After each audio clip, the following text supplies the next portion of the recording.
경매가 중요하고 공매가 중요한 건 아니에요. 부동산의 본질을 알 수 있어야 돼요. 싸게 사갖고 오는 게 중요한 게 아니잖아요. 그죠? 팔 수 있는 물건을 사갖고 와야 되는 그 보는 눈이 당연히 중요하고. 법무사님 안녕하세요. 네, 안녕하세요. 부동산 투자의 진심인 강남역에서 법무사 사무실을 운영하고 있는 이범주 법무사입니다. 경매 전문 법무사님이시다 보니까 네네. 2025년 경매시장 분위기 어땠는지 한번 복귀해보면 좋을 것 같습니다. 다사다난했죠. 정부에서 개입을 하면서 여러 사람들이 혼란을 많이 일으켰어요. 그럼에도 불구하고 부동산은 아직까지는 안정적인 투자자라고 인식이 돼 있기 때문에 경매장에 많이 오고 있습니다. 규제지역 같은 경우는 경매는 실거주 의무가 없기 때문에 110%에서 130%까지 치열하게 가열하게 된 상태가 됐고 20, 30대 부분들이 소액으로 5천만 원 이하 3천만 원 갖고 계신 분들은 다세대 시장에 많이 입찰을 많이 하더라고요. 그래서 서울 강서구라든지 인천, 수원 쪽 이런 쪽으로 유입이 되면서 가열 지금 현상이라고 보시면 될 것 같아요. 경매시장이 불붙음에 따라서 공매도 많은 분들이 진입을 하시는 것 같더라고요. 네네. 공매시장도 내년에 기회가 될 수 있을까요? 공매도 단순하게 하나만 있는 게 아니잖아요. 그죠? 공매 한번 종류를 한번 봐볼까요? 제가 온비드로. 자, 이렇게 온비드 사이트 들어가면 첫 번째로 나오는 게 국유재산에 있는 공매. 공공기관들이 가지고 있는 것 중에서 굳이 가져가 있을 필요가 없는 것들은 이제 처분하는 거죠. 흔히 말하는 공매 중에서 95% 차지하는 압류재산. 세금이라든지 공과금 안 냈을 때 지자체에서 압류를 걸어서 처분하는 것들을 압류재산의 공매라고 얘기를 합니다. 수탁은 뭐냐면 기업이라든지 이런 부분에 대해서 보유하고 있던 것들을 온비드를 통해서 처분하는 거예요. 나머지는 흔하게 생각하는 신탁공매. 신탁회사가 가지고 있다가 돈을 빌렸는데 수익자한테 돈을 못 갚았을 때 이렇게 나오는 게 신탁공매라고 생각하시면 돼요. 압류재산 공매 이외에 나머지 공매는 그냥 일반 매매입니다. 나머지는 다 그냥 매매랑 똑같다. 서로 합의를 보면 되는 거다. 이게 내용에 따라서 좀 다르기 때문에 장단점을 잘 알고 계시면 본인의 장점을 잘 이용해서 들어갈 수 있어요. 그래서 공매가 왜 좋은지 왜 수익이 될 수 있는지 한번 뭐 사례를 통해서 한번 볼까요? 그러면 농지부터 임야 여러 가지 부분에서 한번 갖고 있으니까 간단하게 한번 살펴볼게요. 자, 첫 번째로 볼 거는 다세대예요. 경기도 광주시입니다. 경기도 광주시가 좌측으로는 분당 판교와 그리고 상위로는 강남까지 접근성 뛰어나고 하단으로는 용인에 있는 부분에 출퇴근이 용이하기 때문에 많은 사람들이 거주하고 있어요. 다세대로 많이 팔린다. 2억짜리가 나와 있는데 2억이에요 감정가가. 근데 얼마에 받았냐면 1억 정도에. 누가 받았냐? 제가 받았습니다. 아, 진짜요?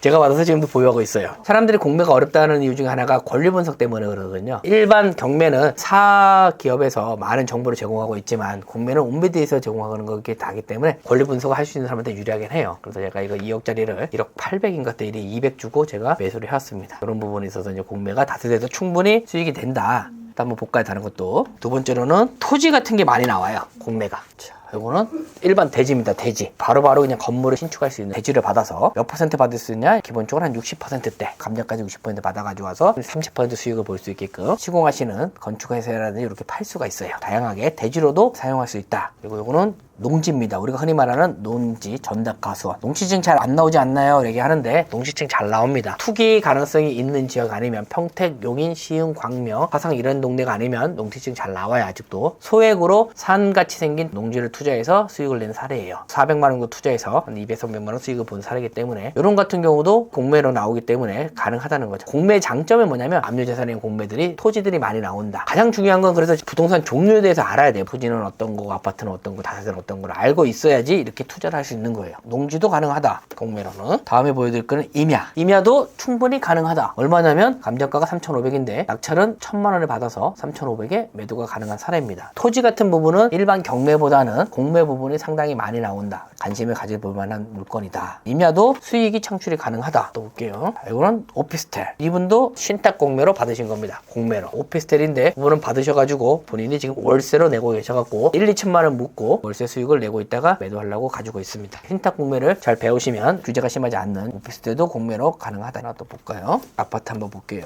천안에 가장 핫한 일반적으로 경매로 들어갔다면 95% 뭐 90% 초반이 될 텐데 공매로 하다 보니까 86% 경매보다 한 5% 이상 저렴하게끔 날 수 있는 아파트도 있다. 이렇게 보여드릴게요. 제가 지금 일부러 공매란 부분에 대해서 다 보여드렸는데 경매보다 공매가 한 5% 이상 저렴해요. 권리 분석할 수 있는 정보가 제한적이다 보니까 조금 저렴하지만 제가 봤을 땐 공매 장점은 아파트뿐만 아니라 다세대, 오피스텔, 특히 토지들이 많기 때문에 수익을 창출할 수 있는 방법이 가능하다 해서 공매 부분이 장점이지 않을까 생각합니다. 공매가 경매보다 수익 수익률이 큰 이유가 또 있을까요? 가장 큰 이유는 정보가 제한적입니다. 경매는 사설 사이트에서 일정 부분을 유료로 하다 보니까 그분들이 지금 정보를 많이 주시는 편이잖아요. 근데 공매 같은 경우는 사설 사이트가 있는 게 아니라 온비드를 통해서 대부분이 정보가 있기 때문에 제한적입니다. 물건 분석도 어렵지만 권리 분석이 좀 어렵다고 얘기를 하세요. 등기부 등본을 보면서 권리 분석을 해야 되는데 그런 부분이 어렵다 보니까 또 힘들고, 특히 신탁 공매 같은 경우는 공고문에 보면 뭐라고 써있냐면 모든 사항을 다 뭐다? 매수인이 인수를 해야 된다 이렇게 써있기 때문에 도대체 무슨 내용인지를 모릅니다. 그래서 전화를 해도 아니 그냥 그대로 다 인수하는 거예요 얘기하는 거죠. 신탁 공매는 그냥 계약이에요. 계약. 낙찰자를 입찰을 통해서 뽑는 거고 나머지 계약이기 때문에 뭘 인수해야 된다는 걸 모르기 때문에 상당히 어려워합니다. 지금은 없는데 나중에 또 인수할 게 생겨버리면 실질적으로 다 인수해야 되기 때문에 그런 어려움 때문에 조사가 조금 더 필요하고 적극적으로 나서야 되는 게 있기 때문에 좀 어려운 것 같아요. 그래서 신탁 공매는 10% 이상 잘 분석만 하면 저렴하게 사올 수 있는 부분이지 않을까 생각합니다. 경매에 지치신 분들이 공매로 또 눈을 많이 돌리실 것 같은데 네. 2026년 공매 투자 어떻게 하면 또 좋을까요? 가장 중요한 거는 경매가 중요하고 공매가 중요한 건 아니에요. 부동산의 본질을 알 수 있어야 돼요. 아파트는 어떤 특성이 있고 누가 매수하고, 오피스텔은 어떤 특성이 있고 누가 매수할 건지. 싸게 사갖고 오는 게 중요한 게 아니잖아요. 그죠? 팔 수 있는 물건을 사갖고 와야 되는 그 보는 눈이 당연히 중요하고, 두 번째는 아까처럼 공매 같은 경우는 등기부 등본을 좀 볼 줄 알아야 돼요. 등기부 등본을 보면서 권리 분석을 할 줄 알아야 되기 때문에 물건 분석은 경매처럼 직접 몸으로 임장하는 방법이 있지만 권리 분석은 등기상에 내가 인수하는 권리가 뭔지를 권리 분석을 할 줄 알아야 되기 때문에 이것도 뭐 사실은 뭐 하루 정도만 3시간 정도 잡아서 하면 뭐 본인들이 알 수 있는 거라서 권리 분석만 할 줄 알면 또 하나의 나만의 무기가 생길 수 있다라고 생각하시면 될 것 같아요. 본부장님께서 토수정에 1대1 기호 올인원 낙찰 보장반 네. 진행하고 있지 않습니까? 네. 어떤 클래스인지 한번 해주세요. 네 번째 이제 진행을 하고 있는 것 같아요. 기존에는 제가 이제 지분 특수 물건만 했는데 특수 물건만 하다 보니까 본인들이 처음 접하는 것들이 많다 보니까 좀 힘들은 경우가 있어서 부동산 투자를 어떻게 하면 오래 할까 고민을 해봤는데, 대한민국이 자본주의 시장이라는 거, 자본주의 시장에서는 자산을 늘리는 방법이라든지, 그리고 두 번째로는 부동산이 가지고 있는 본질을 알아내는 거, 그를 알고 나야 경공매를 배웠을 때 손해는 절대 안 나고 수익만 날 수 같다는 걸 깨닫게 된 겁니다. 이런 부분에 대해서 제가 올인하는 반을 통해서 피드백 해드리고 이해를 시킨 다음에 경매, 공매, 특수물건까지 소수정예로 밀착해서 케어해주는 반이라고 생각하면 될 것 같습니다. 커리큘럼 자체가 이제 6주로 되어 있는데 6주 끝나고 나면 그 안에 할 수 있는 사람도 있고 6주 때 어떤 분은 다 알아듣는데 어떤 분은 다 못 알아듣는 사람이 있어요. 그래서 제가 일부러 개개인의 높낮이에 따라 상황에 따라 맞춰주기 위해서 6주 하고 한 주는 1대1로 딱 한 사람 그분을 위해서 앞으로 어떻게 해야 되는지 방향성을 잡고 해주기 위해서 하루 종일 그분과 1대1 수업을 하고 있습니다. 이렇게 진행하고 있다고 보시면 돼요. 그리고 여기서 끝나는 게 아니라 저희가 오프라인 상에서 한 달에 한 번씩 정규적으로 만나서 방향성이 어떻게 가고 새로 나온 정책이 있으면 어떻게 해야 되는지 알려드리면서 오프라인을 한 달에 한 번씩 열고 있습니다. 그래서 계속 만날 수 있습니다. 저랑. 수익이 날 때까지 케어를 해주시기 때문에 수강생분들의 성과가 좋지 않나 싶은데 내년에도 좋은 낙찰 사례와 수익 사례 기대하도록 하겠습니다. 네, 올해 한 해 동안 고생 많이 하셨습니다. 고생하셨습니다. 자, 고생하셨습니다.